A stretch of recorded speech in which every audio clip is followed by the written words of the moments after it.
welcome to another episode of the Itsy Bitsy Zoomcast. I'm Liz Charlene Tate, the Western Professional Development Center lead coach.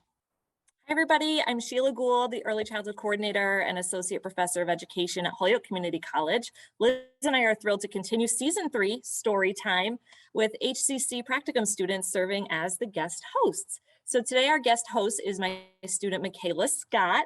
Michaela, can you introduce yourself and tell us where you're doing your practicum and what you're looking forward to do in the future? Yes, so hi, my name is Michaela Scott. I am a practicum student at Holyoke Community College. I am currently doing my practicum studies at Minnie's and Winnie Daycares in Springfield, and my plans are to continue with my education at Westfield University. Right on, Michaela. It's so great to have you here. Could you tell us a bit about our guest today and why we've invited her here? Yes. I've been pursuing my associate's degree in early education and care in the middle of a pandemic. The physical and mental health of children, families, and educators have been a topic of conversation in every course I have taken. The pandemic has shifted the way my peers and I have prepared for and engaged in our practicum. Our guest today is Dr. Peggy Chen, who is a physician at Holyoke Pediatrics. Dr. Chen, I'm so glad you are here today, and I have a lot to ask you, but to start, would you please tell our viewers a bit about yourself? Well, first, thank you for having me, and I'm very happy to be here today too. I've been with Holyoke Pediatrics, of course, as a pediatrician for the last 14 years. I am not a native to the Valley. I actually moved up here 14 years ago from Pennsylvania, and that is where I landed. I knew I wanted to be a doctor basically since middle school, since I would say around age 12. And I don't think I decided about pediatrics until a little bit later, probably in my high school or college years. And really that was, sort of corny and straightforward. I just loved babysitting and I loved being around young kids. And I knew that this was a way that I could intertwine the both. I am the first doctor in my family. So I'm a first generation Taiwanese American. My family is from Taiwan and I was born in the States. My sister, but I do have some immediate family that are in education. My sister is a special education teacher in Philadelphia, in the Philadelphia School District. And my dad is also a college professor as well. Oh. So Michaela, yeah, go ahead. Why don't you read that first question? Okay. Dr. Chen, could you share a story about how your role as a healthcare provider has been changed by the pandemic, specifically in regards to the closure of child care programs in schools, and what are you seeing now in terms of social emotional health needs in your youngest children? I think the first thing that comes to mind is when I think about the initial lockdown. So this would be a year and a half ago, which is so hard to believe, right? When I think of spring of 2020 and, when everything was closed, we were doing a lot of telehealth. So I remember one particular family, was a younger couple. They had a toddler somewhere between 2 and 3, I think 2.5. And I saw this child for this one visit for their checkup over telehealth. And so this really gave me a lens into the home to see really what it was like for these families who just abruptly were thrust into such chaos. And so for this couple, they were trying to work all of a sudden from home. Their daycare obviously had shut down. So they had this little 2-year-old running around all over the place. And they did the visit from their family room, which basically looked like a tornado had hit it. And so I had a lot of visits like that. And I feel like in the early days, there was a lot that I did to basically say, it's okay. It's okay to have your house be a mess. It's okay that you threw dinner together and basically it was like cereal because really we were just trying to survive and to really take it day by day. And this particular family, the mom was almost immediately after lockdown was diagnosed with breast cancer. So they had that additional stress on top of that. And I, I have to give them so much, just, they were just so amazing at how they were able to pull through this, because I have seen the kid periodically, seen this family periodically through this hard time. And at this point now, thankfully, daycare, now they have daycare back. So I think that resumes sometime in the fall. And I think that made a huge difference, clearly for them as parents, but also for this child who was an only child, right? And didn't have a lot of interaction, wasn't really seeing a lot of little ones for so many months. So, but I think it's different. I think it's better now. And I think it's sort of evolved how I have supported these families, because initially we didn't know a lot about the virus, right? We didn't know, now we know so much more about how kids are affected very differently. And that's really been the silver lining through all of this. Yeah. And I'm very thankful for that. So a lot of my support shifted to counseling, sort of talking about what the risks are, understanding what the risks are, understanding what childcare centers are doing to keep everybody safe, and really saying, people have to work. You've got to go to work, and your kid wants to go and be around other children. And to say that that's an okay thing to do.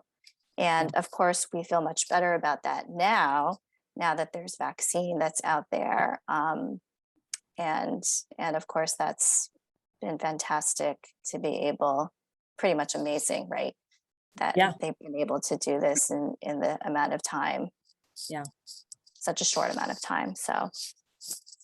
Well, Penny and Maggie just got their first vaccine the other day. They were there and they were pumped. And Penny is the only kid that didn't want a lollipop. She asked for a CVS coupon. Smart girl. She's gonna Yeah. strategize. People were like, really? And she was like, yeah, I'll take the coupon. So that's Penny for us. You work with my children. I've been really lucky and enjoyed my relationship with you as my kid's pediatrician for almost 13 years. I know, it's Jimmy's turning crazy. 13. I know. But, when I work with my pre-service teachers, we always talk about the way healthy development across domains is impacted by a lot of different factors, environmental, social, etc.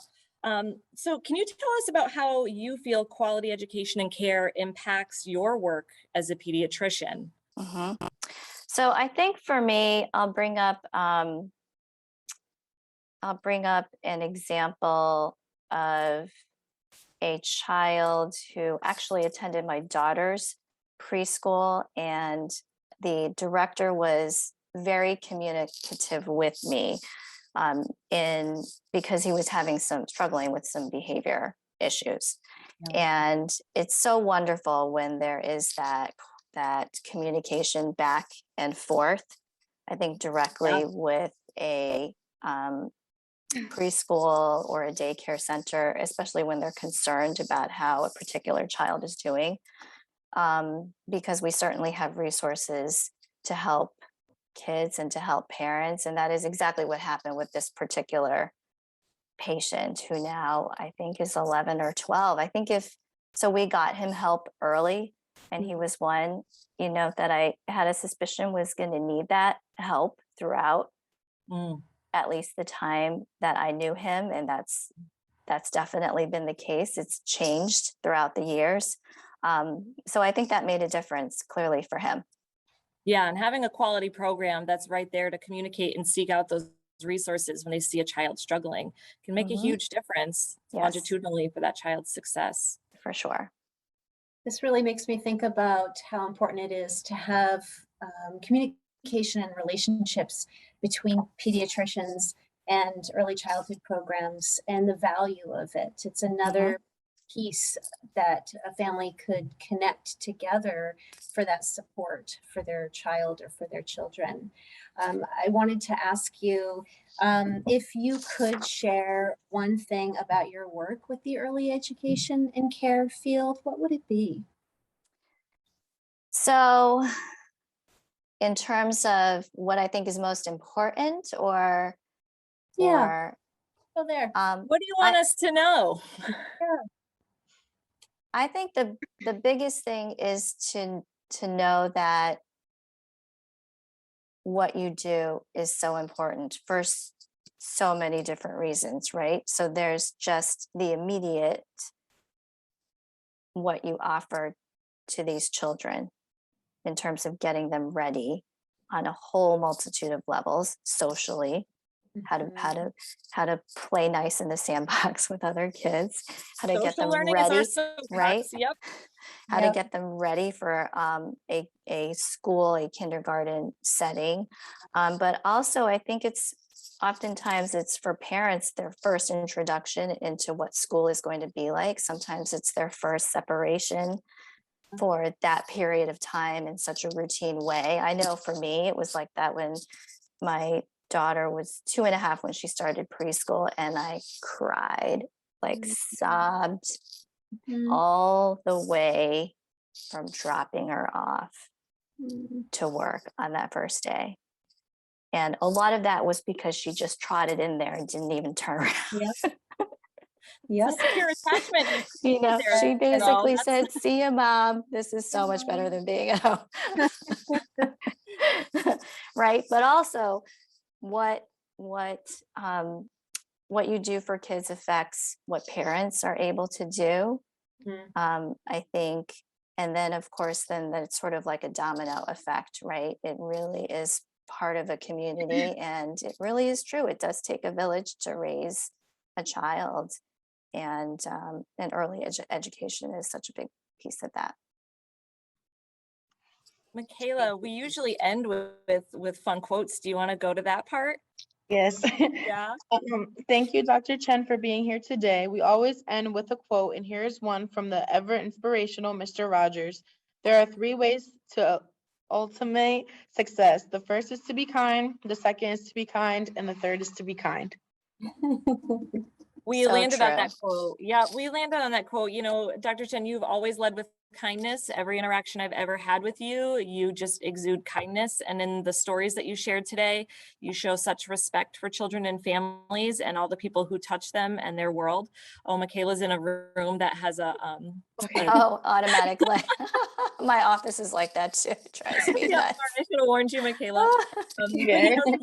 you really are a difference maker, and you make families feel comfortable to share with you, and that opens a lot of doors. And I want to thank you for taking the time to comment on early education and care, and in terms of your role as a pediatrician. You're very welcome. It's a pleasure taking care of your kids and your family. I know thank goodness we still have many, many years ahead of us, right? We do. Thank you so much for being on. Thank you, Michaela, for being being our guest host. And this concludes our episode. And we'll be back for our season finale with Senator Lesser, and that's on December 17th. So thank you very much. Thank you so much for having me. Bye, everyone. Bye-bye. Bye.